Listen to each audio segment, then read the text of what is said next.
నమస్తే. సామాన్యుడి చేతిలో సామాజిక స్రవం నెంబర్ 1 న్యూస్కి స్వాగతం. నేను రవీంద్ర. ఆంధ్రప్రదేశ్ రాష్ట్ర రాజకీయాల్లో చాలా కీలకమైనటువంటి మార్పులు చేర్పులు జరగబోతున్నాయి త్వరలోనే. మరి ముఖ్యంగా కూటమి ప్రభుత్వంలో మంత్రివర్గ మార్పులు చేర్పులు కూడా త్వరలోనే జరగబోతున్నాయి. దీనికి సంబంధించి ఆసక్తికరమైనటువంటి చర్చ జరుగుతున్నటువంటి నేపథ్యంలో దాదాపుగా కూటమి అధికారంలోకి వచ్చి 2 ఏళ్ళు పూర్తయింది. ఇలాంటి సందర్భంలో చంద్రబాబు నాయుడు గతంలోనే చాలా సందర్భాల్లో తెలుగుదేశం పార్టీకి సంబంధించినటువంటి ఎమ్మెల్యేలపై ఆగ్రహాన్ని వ్యక్తం చేశారు. వారి పనితీరుపై అసంతృప్తిని వ్యక్తం చేశారు. వార్నింగ్ కూడా ఇచ్చారు. అయినా సరే కొంతమంది వారి యొక్క ప్రవర్తన తీరులో కానీ వ్యవహార శైలిలో కానీ ఎలాంటి మార్పు అనేది కనిపించట్లేదు. ఇలాంటి సందర్భంలో ఒక ముఖ్యమైనటువంటి సర్వే, అంటే టాప్ 10 ఎమ్మెల్యేలు ఎవరు, లాస్ట్ నుంచి టాప్ 10లో ఉన్నది ఎవరు అనే దాని మీద సొంతంగా ఆయన ఒక సర్వే చేయించుకున్నారు.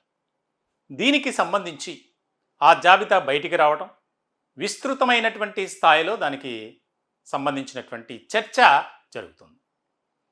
కూటమి 2024 ఎన్నికల సమయానికి ఏ రకమైనటువంటి పరిస్థితుల్లో ఉంది, ఎన్నికలు జరిగిన తర్వాత ఎట్లాంటి ఫలితాలు వచ్చాయి. దాదాపుగా 175 స్థానాల్లో 164 స్థానాల్లో కూటమి అభ్యర్థులు విజయం సాధించారు. వారిలో 135 మంది తెలుగుదేశం పార్టీ నుంచి, మరో 21 మంది జనసేన, 8 మంది భారతీయ జనతా పార్టీ నుంచి. ఘనమైనటువంటి విజయం అనే చెప్పాలి. వై నాట్ 175 అనే ఒక నినాదంతో వెళ్ళినటువంటి వైఎస్ఆర్సీపీ ఆ పార్టీకి ఏ రకమైనటువంటి తీర్పునిచ్చారు ప్రజలు ప్రజాక్షేత్రంలో అనేది మనం చూసాం. కేవలం 11 సీట్లకు మాత్రమే పరిమితం కావాల్సి వచ్చింది వైఎస్ఆర్సీపీ. ఇలాంటి సందర్భంలో చంద్రబాబు నాయుడు అసలు ఏ రకమైనటువంటి పనితీరు, ఏ రకమైనటువంటి వారి ఫలితాలు ఉన్నాయి అంటే ఎమ్మెల్యేల పనితీరుపై ఒక సమగ్రమైనటువంటి ఒక సర్వే, ఇంటెలిజెన్స్ వ్యవస్థతో కూడినటువంటి ఒక సర్వే, దానికి సంబంధించినటువంటి ఎవరెవరు టాప్ 10లో ఉన్నారు, ఏ పార్టీకి సంబంధించిన వారు ఉన్నారు, అలాగే లాస్ట్ నుంచి కూడా వారు ఏ స్థాయిలో ఉన్నారు అనేది ఫలితాలు బయటకు వచ్చాయి. దీనికి సంబంధించి టాప్ 10లో ఉన్నటువంటి వారు ఎవరు, లాస్ట్లో నుంచి టాప్ 10లో ఉన్నవారు ఎవరు అనేది ఒకసారి మనం తెలుసుకునే ప్రయత్నం చేద్దాం. టాప్ 10 అంటే దీనికి ప్రధానంగా ఆయా నియోజకవర్గాల్లో ఈ 2 ఏళ్లలో చేసినటువంటి అభివృద్ధి కార్యక్రమాలు, అలాగే ఎమ్మెల్యే అందుబాటులో ఉన్నటువంటి అంశం, అక్కడ ఉన్నటువంటి ప్రజా సమస్యలపై ఫోకస్ పెట్టడం, ప్రభుత్వం ద్వారా అందేటువంటి సంక్షేమ పథకాలు కానీ అభివృద్ధి కార్యక్రమాలకు సంబంధించి ఎప్పటికప్పుడు ఫుల్ అప్డేట్స్లో ఉండటం, ప్రజలకు తెలియజేయటం, ప్రజా సమస్యలపై ఫోకస్ పెట్టడం, ఆ సమస్యలను పరిష్కరించేందుకు ఒక రకమైనటువంటి ప్రణాళికను సిద్ధం చేసి ముందుకు వెళ్తున్నటువంటి వారు టాప్ 10లో ఉన్నటువంటి వారు ఎవరనేది చూద్దాం. టాప్ 10 ఎమ్మెల్యేల్లో ఫస్ట్ ప్లేస్లో విజయవాడ పశ్చిమ నియోజకవర్గానికి సంబంధించి భారతీయ జనతా పార్టీకి చెందినటువంటి సుజనా చౌదరి. వాస్తవంగా 175 నియోజకవర్గాల్లో ఆయన ఫస్ట్ ప్లేస్లో, గతంలో కూడా సర్వే చేసినటువంటి సందర్భంలో ఫస్ట్ ప్లేస్, మరొక్కసారి మొదటి స్థానంలో ఉన్నారు. నిజంగా విజయవాడ పశ్చిమ నియోజకవర్గం ఏ స్థాయిలో అభివృద్ధి చెందుతుంది, అక్కడ ఉన్నటువంటి ఆయన సొంత నిధులతో అనేక రకాలుగా అభివృద్ధి కార్యక్రమాలు, సంక్షేమ పథకాలు, కార్యక్రమాలు చేస్తున్నారు. ప్రభుత్వంతో సంబంధం లేకుండా, పార్టీతో సంబంధం లేకుండా సుజనా ఫౌండేషన్ ద్వారా ఆయన చేస్తున్నటువంటి సేవా కార్యక్రమాలు ఆయన్ను మరొక్కసారి మొదటి స్థానంలో నిలబెట్టిందనే చెప్పాలి. ఇక 2వ స్థానంలో తెలుగుదేశం పార్టీకి సంబంధించినటువంటి నెల్లూరు రూరల్ ఎమ్మెల్యే కోటంరెడ్డి శ్రీధర్ రెడ్డి. ఈయనపై కూడా ఎలాంటి అవినీతి ఆరోపణలు లేవని, దీనికి సంబంధించి అక్కడ నియోజకవర్గ ప్రజలతో ఎప్పుడూ కూడా మమేకమై ఆ యొక్క నియోజకవర్గ అభివృద్ధికి కానీ, నియోజకవర్గంలో ఉన్నటువంటి ప్రజలు పడుతున్నటువంటి అవస్థల మీద ఫోకస్ పెట్టినటువంటి సందర్భంలో ఆయన సెకండ్ ప్లేస్లో నిలిచారు. ఇక 3వ స్థానంలో తెలుగుదేశం పార్టీకి సంబంధించి తణుకు ఎమ్మెల్యే ఆరిమిల్లి రాధాకృష్ణ ఉన్నారు. ఇక 4th ప్లేస్లో హిందూపురం కాన్స్టిట్యున్సీకి సంబంధించి టీడీపీ ఎమ్మెల్యే నందమూరి బాలకృష్ణ. ఇక 5వ స్థానంలో టీడీపీ నుంచి విజయవాడ ఈస్ట్కి సంబంధించి గద్దె రామ్మోహన్, ఆయన నిలబడినటువంటి పరిస్థితి. 6వ స్థానంలో తెలుగుదేశం పార్టీకి సంబంధించి ఉండు నియోజకవర్గం రఘురామకృష్ణరాజు, ఆయన డిప్యూటీ స్పీకర్గా ఉన్నారు. తర్వాతి స్థానంలో గోపాలపురంకు సంబంధించి తెలుగుదేశం పార్టీ ఎమ్మెల్యే మద్దిపాటి వెంకటరాజు, ఆయన 7వ స్థానంలో ఉన్నారు. ఇక 8వ స్థానంలో గాజువాక తెలుగుదేశం పార్టీకి సంబంధించి పల్లా శ్రీనివాస్, ఆయన తెలుగుదేశం పార్టీ రాష్ట్ర అధ్యక్షులుగా కూడా ఉన్నారు. ఆయన కూడా నియోజకవర్గంపై స్పెషల్ ఫోకస్ పెట్టడం, ఆయన అందుబాటులో ఉన్నా లేకపోయినా కార్యక్రమాలు మాత్రం ఎప్పుడూ కూడా ప్రత్యేకమైనటువంటి టీం ద్వారా ఆయన నిర్వహించడం జరుగుతుంది. ఇక 9వ ప్లేస్లో తెలుగుదేశం పార్టీకి సంబంధించి పెదకూరపాడు ఎమ్మెల్యే భాష్యం ప్రవీణ్, ఆయన 9వ స్థానంలో ఉన్నారు నియోజకవర్గ అభివృద్ధి పదంలో పయనింపజేసేటువంటి విషయంలో. ఇక 10వ స్థానంలో చిత్తూరుకు సంబంధించినటువంటి తెలుగుదేశం పార్టీ ఎమ్మెల్యే గురుజాల జగన్మోహన్, ఆయన ఉన్నారు.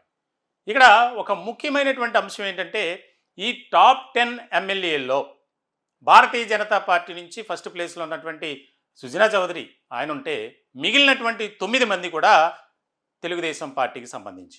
ఇక్కడ ఇంకొక ఆశ్చర్యకరమైనటువంటి విషయం ఏంటంటే టాప్ 10లో మహిళలకు సంబంధించి ఎవరు కూడా లేరు. ఇక్కడ ముఖ్యమైనటువంటి విషయం ఇది.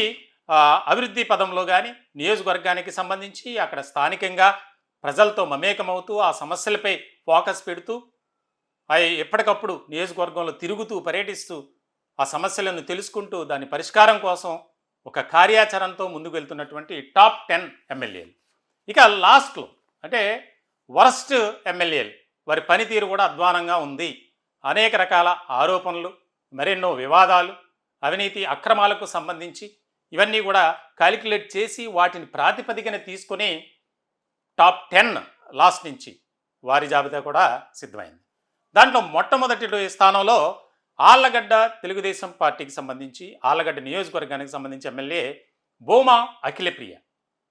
టాప్ 10లో మహిళలు లేరు, కానీ వరస్ట్ వారి పనితీరు విషయంలో మాత్రం టాప్ 10 లాస్ట్ నుంచి ఎమ్మెల్యేలు ఎవరైతే ఉన్నారో వారిలో మాత్రం మొదటి స్థానంలో మహిళా ఎమ్మెల్యే, అది రాయలసీమ ప్రాంతానికి సంబంధించి. ఇక 2వ స్థానంలో చీరాల టీడీపీ ఎమ్మెల్యే మాలకొండయ్య యాదవ్, ఆయన ఉన్నారు. ఇక 3వ స్థానంలో జనసేనకు సంబంధించి రైల్వే కోడూరు అరవ శ్రీధర్, 3వ స్థానంలో ఆయన ఉన్నారు లాస్ట్ నుంచి. ఆయనపై అనేక రకాల ఆరోపణలు, ఒక మహిళకి సంబంధించినటువంటి విషయంలో ఇప్పటికి కూడా ఆరోపణలు ఎదుర్కొంటూ వస్తున్నారు ఆయన.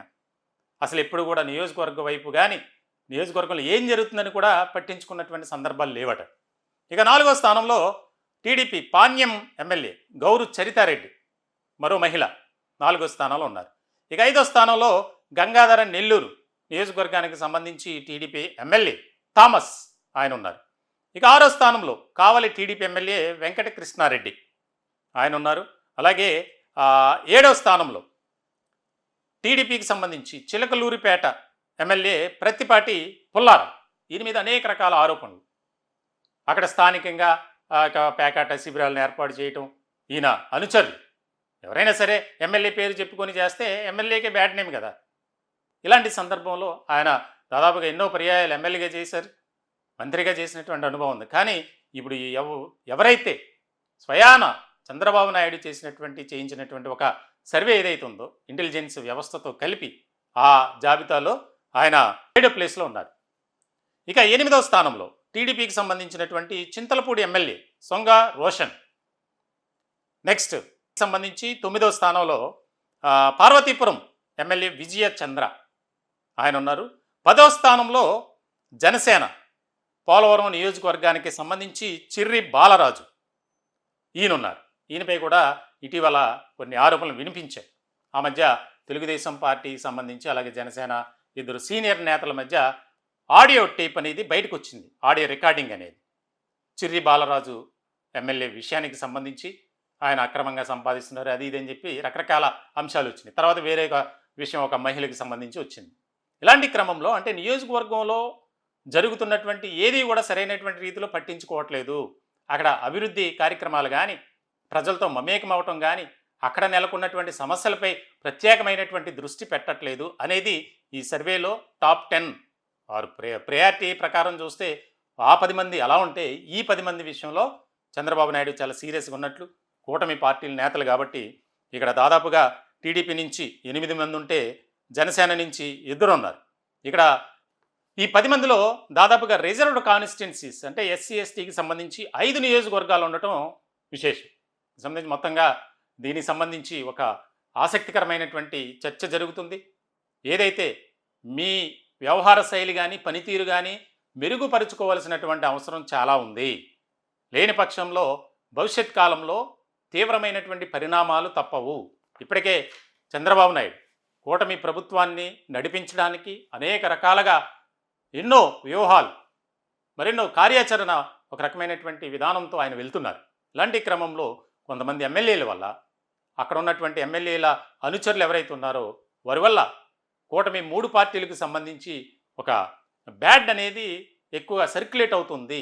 దీనికి సంబంధించి అవినీతి అక్రమాలకు సంబంధించి అనేక రకాల వివాదాలు, సెటిల్మెంట్లు ఇవన్నీ కూడా పక్కన పెట్టుకోకపోతే తీవ్రమైనటువంటి పరిణామాలు ఉంటాయని ఈ లాస్ట్లో ఉన్నటువంటి ఈ 10 మంది ఎమ్మెల్యేలు ఎవరైతే ఉన్నారో వారికి సంబంధించి హెచ్చరికలు కూడా ఇచ్చినట్లు తెలుస్తుంది. మొత్తానికైతే చూడాలి రాబోయే రోజుల్లో కూటమి ప్రభుత్వం అనుసరించేటువంటి విధానాలు కానీ వారు ప్రత్యేకమైనటువంటి వ్యూహంతో వెళ్తున్నటువంటి క్రమంలో ఎవరైతే పని చేయరో, ఎవరైతే అధినేతలకు సంబంధించి వారు చెప్పినట్లు కానీ వారి ఆదేశాలు కానీ పాటించరో వారిపై వేటు తప్పదు అనేది మాత్రం స్పష్టమవుతుంది. ఈ టాపిక్పై మీ విలువైనటువంటి అభిప్రాయాలు కామెంట్ రూపంలో తెలియజేయండి. దయచేసి మా ఛానల్ని సబ్స్క్రైబ్ చేసుకోండి. Thank you.